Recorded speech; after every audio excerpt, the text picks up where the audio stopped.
ನಾಳೆ ನಡೀತಾರಂಥ Kolkata watchers Rajasthan Royals ವಿರುದ್ಧ ನಡೀತಾರಂಥ ಈ ಒಂದು ಪಂದ್ಯ ಈಡನ್ ಗಾರ್ಡನ್ ಕೋಲ್ಕತ್ತಾದಲ್ಲಿ ನಡೀತಾ ಇದೆ. ಫ್ಯಾನ್ ಟೋಟಲ್ ಆಗಿ ಇಲ್ಲಿ ರಾಜಸ್ಥಾನಕ್ಕೆ ಆಟಕ್ಕುಂಟು ಲೆಕ್ಕಕ್ಕೆ ಇಲ್ಲ ಅಂತ ಮ್ಯಾಚ್ ಫ್ರೆಂಡ್. ಯಾಕಪ್ಪ ಅಂದರೆ ಇಲ್ಲಿ ರಾಜಸ್ಥಾನ ಆಲ್ಮೋಸ್ಟ್ ಈ ಒಂದು ಟೂರ್ನಮೆಂಟಿಂದ ಈ ಒಂದು ಸೀಸನ್ನಿಂದ ಆಲ್ಮೋಸ್ಟ್ ಲೀಗಿಂದ ಹೊರಗೆ ಬಿದ್ದಿದೆ. ಅಂದರೆ ಆಟ ಇನ್ನೂ ಇದೆ, ಒಂದು 3-4 ಮ್ಯಾಚ್ ಇದೆ, ಇದು ಕೂಡ ಈ ಒಂದು ಪ್ಲೇ ಆಫಿಂದ ಹೊರಗೆ ಬಿದ್ದಿದೆ.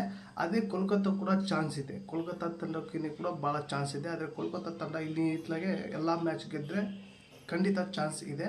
ಅದರಲ್ಲಿ ಇದೊಂದು 2 ಮ್ಯಾಚ್ ಸೋತ್ರೆ ಈ ಒಂದು ಸೀಸನ್ನಿಂದ ಪ್ಲೇ ಆಫ್ ಕನಸು ಕೂಡ ಇವರಿಗೆ ಚಾನ್ಸ್ ಇರೋದಿಲ್ಲ. ಇನ್ನೊಂದು 2 ಮ್ಯಾಚ್ ಕಂಟಿನ್ಯೂಸ್ ಸೋತ್ರೆ. ಆದರೆ ಟಾಪ್ನಲ್ಲಿ ಆಲ್ರೆಡಿ 7 ಮ್ಯಾಚ್ ಇದ್ದು 3 ತಂಡಗಳಿದೆ, Mumbai Indians, GT, royal challengers Bengaluru. ಹಾಗಾಗಿ ಇಲ್ಲಿ ತಲೆನೂರಿಗೆ ಭಾಳ ಒತ್ತಡ ಇದೆ. ಒಂದು ಸೀಟ್ ಅಷ್ಟೇ ಖಾಲಿ ಇರ್ಬೋದು, ಅದು ಕೂಡ ಪಂಜಾಬ್ ಫಿಲಪ್ ಮಾಡ್ಕೊತಾರೆ ಅಂದ್ಕೊತಿದ್ದೀನಿ. ಇಲ್ಲಿ ಭಾಳ ಟೈಟ್ ಇದೆ ಈ ಒಂದು ವರ್ಷ.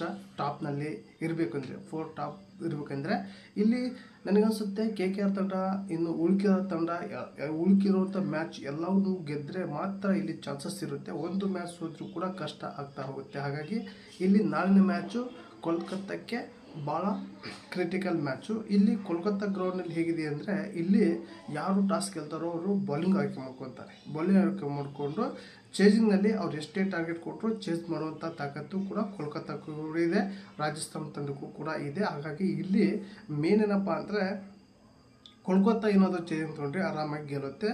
ಅದೇ ರೀತಿ ರಾಜಸ್ಥಾನ ಚೇಸಿಂಗ್ನಲ್ಲಿ ಒಂದು 3-4 ಸಲ ಸೋತಿದೆ, 3-4 ಸಲ ಸೋತಿದೆ ಚೇಸಿಂಗ್ನಲ್ಲಿ. ಗೆಲ್ಲುವಂಥ ಮ್ಯಾಚ್ ಕೂಡ ಸೋತಿದೆ. ಹಾಗಾಗಿ ರಾಜಸ್ಥಾನ ತಂಡಕ್ಕೆ ಇಲ್ಲಿ ಬ್ಯಾಟಿಂಗ್ನಲ್ಲಿ ಸ್ವಲ್ಪ ಸ್ಟ್ರಗಲ್ ಕಾಣ್ತಾ ಇದೆ.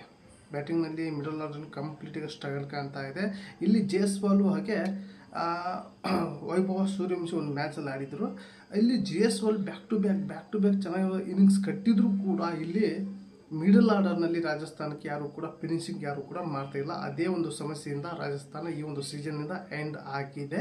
ಫ್ರೆಂಡ್ ಟೋಟಲ್ ಆಗಿ ನಾಳಿನ ಮ್ಯಾಚ್ ನಿಮಗೆ ಯಾರು ಗೆಲ್ಬೋದು ಅಂತ ಕಮೆಂಟ್ ಮೂಲಕ ತಿಳಿಸಿ. ಹಾಗೆ ಈ ಒಂದು ವಿಡಿಯೋ ಇಷ್ಟ ಆದರೆ ಒಂದು ಲೈಕ್ ಕೊಡಿ, ಈ ಒಂದು ವಿಡಿಯೋ ನಿಮ್ಮ ಫ್ರೆಂಡಿಗೆ ಶೇರ್ ಮಾಡಿ ಅಂತ ಇಲ್ಲಿ ಎಂಡ್ ಮಾಡ್ತಾ ಇದ್ದೀನಿ.